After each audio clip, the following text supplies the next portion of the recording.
राधे राधे। जय श्री कृष्ण भक्तों।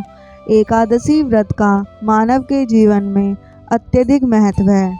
जो व्यक्ति इस व्रत को पूरे भाव से करता है वह जीवन के सभी सुख भोग कर अंत में वैकुंठ धाम को प्राप्त करता है। पिछली बार हमने देवशयनी एकादशी व्रत का महत्व और कथा सुनाई थी। इस बार हम आपको आषाढ़ मास में आने वाली कामिका एकादशी की कथा सुनाते हैं।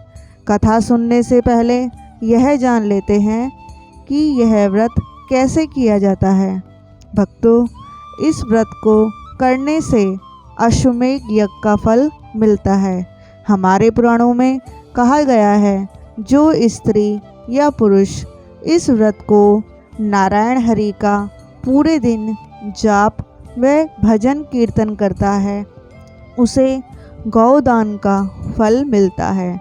व्रत करने वाले व्यक्ति को सुबह ब्रह्म मुहूर्त में उठकर स्नान आदि क्रियाओं से निवृत्त होकर पीले वस्त्र धारण करके अपनी सामर्थ्य अनुसार भगवान श्री हरि विष्णु की पूजा अर्चना करनी चाहिए।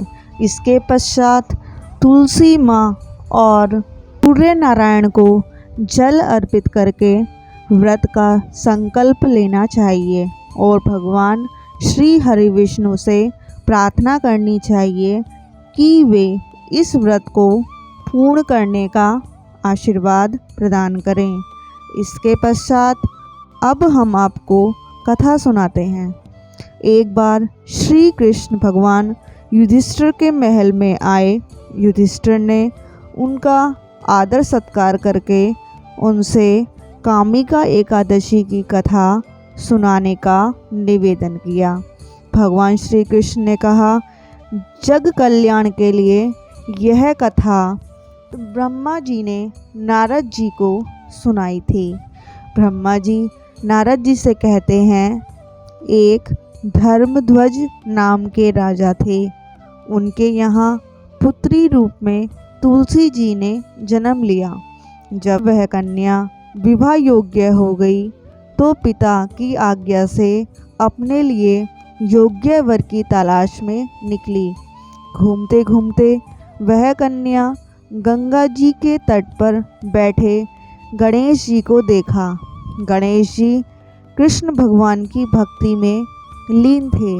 उनको देखकर तुलसी उनकी ओर आकर्षित हो गई, लेकिन जब उन्होंने उनके मुख को देखा तो उनका उपहास भी किया।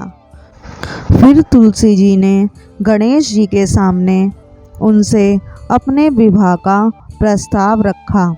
प्रस्ताव सुनकर गणेश जी ने तुलसी जी से के विवाह के लिए यह कहकर मना कर दिया कि वे तपस्या कर रहे हैं, आप कहीं और जाकर अपना वर ढूंढो।